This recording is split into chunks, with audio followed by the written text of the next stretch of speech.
Foreign Minister, I hate to raise another elephant in the room. But both you and the Prime Minister of Iraq, and indeed His Majesty King Abdullah before, all talked about Daesh being un-Islamic. And I'm quoting here from an article in Atlantic by Graham, which you're almost certainly familiar with. The reality is that the Islamic State is Islamic, very Islamic. Yes, it has attracted psychopaths and adventure seekers drawn largely from the disaffected populations of the Middle East and Europe, but the religion preached by its most ardent followers derives from coherent and even learned interpretations of Islam. And the article obviously goes on to advise us to base our strategy on countering Daesh with that understanding at its heart, and I invite you to comment on it.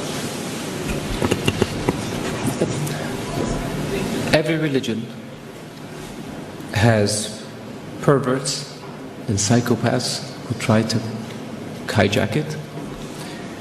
ISIS is as much Islamic as the KKK is Christian. Don't they have a cross? Don't they do everything in the name of religion and Christ? Don't they believe that Christ compels them to lynch and kill people of African descent? Can one really say that the KKK is a Christian organization? There are other groups that one can point to. There are other massacres that were committed in the name of keeping certain countries or regions clear of non-Christians. There are people like this also in the Jewish faith that have nothing to do with Judaism. There are people like this in the Hindu faith that have nothing to do with Hinduism. For anyone to argue that Daesh is Islamic is preposterous. In the Islamic faith, the Quran reveals that you have your faith and I have my faith. And you're free to practice your faith and I'm free to practice mine. What greater sign of tolerance and acceptance do you have than this? In the Islamic faith it says, he who kills an innocent soul is as if he has killed all of humanity. And he who saves an innocent soul is as if he saved all of humanity. What better example of compassion and mercy do you have than this? So if you look at what Daesh says and you say it's in the scriptures, doesn't the Old Testament say an eye for an eye and a tooth for a tooth? If somebody does it today, would you say they were Christian or they were Jewish? So I caution people, because it seems to have become almost novel. Not novel, it's become the flavor of the day to try to read things into Daesh or into Islam that are not there. The Islamic religion and Islamic civilization was the civilization that preserved the history of Greek and Rome and passed it on to the West. Western civilization would not exist without the Islamic Arab civilization. The Islamic civilization and the Islamic Arab civilization was the civilization that connected China with Europe. So it was global. The point I made early on about being an intermediate civilization, this is what I mean.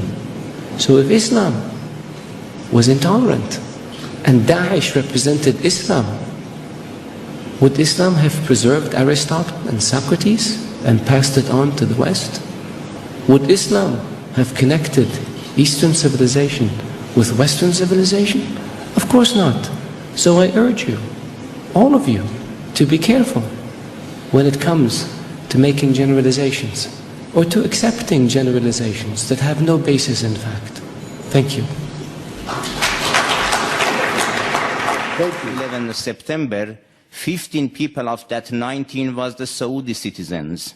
So it seems that, and also now in this room, I think that many people also knows that which country or which countries has supported the Daesh for many years. Just I would like to mention that the things that Minister mentioned here is completely against and opposite to the policy of the European Union leaders and even United States that does have relations with Iran regarding especially the recent cases of the nuclear negotiation. And also there's some kind of the relations that also Iran has with other regional countries shows that Iran also has some kind of the logical policy. Inviting Iran to present in the coalitions that for the things that for the solving the problem in Syria shows that Iran is a main partner for the solving the problem in the Syria. That's all. Now on the third issue, the Honorable Consul General from Iran, I didn't say anything that was not based in fact. Doesn't the Iranian constitution say export the revolution? Doesn't the constitution say take care of the Shia, the dispossessed, as you call them?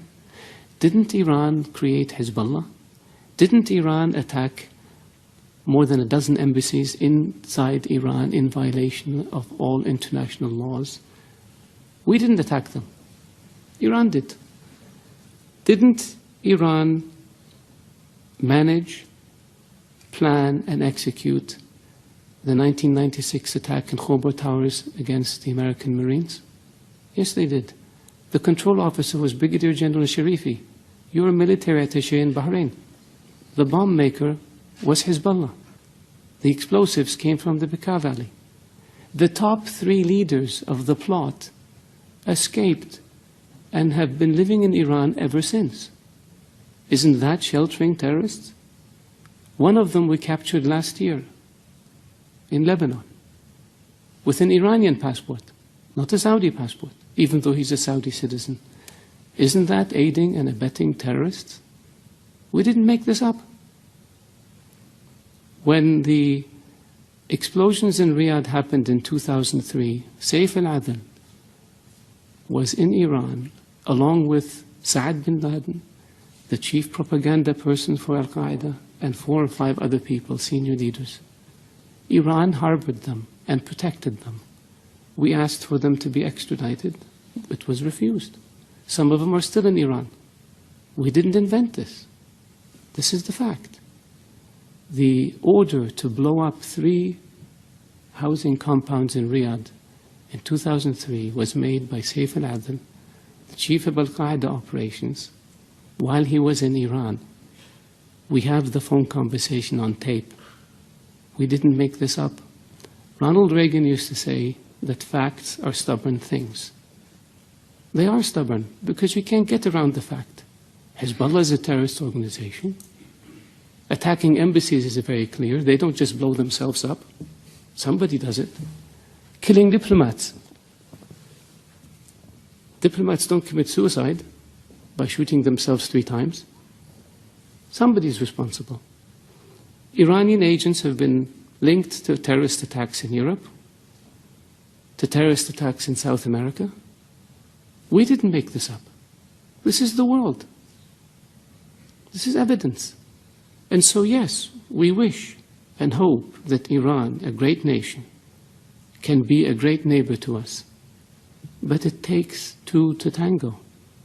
It takes willingness to give up this expansionist, aggressive policies and return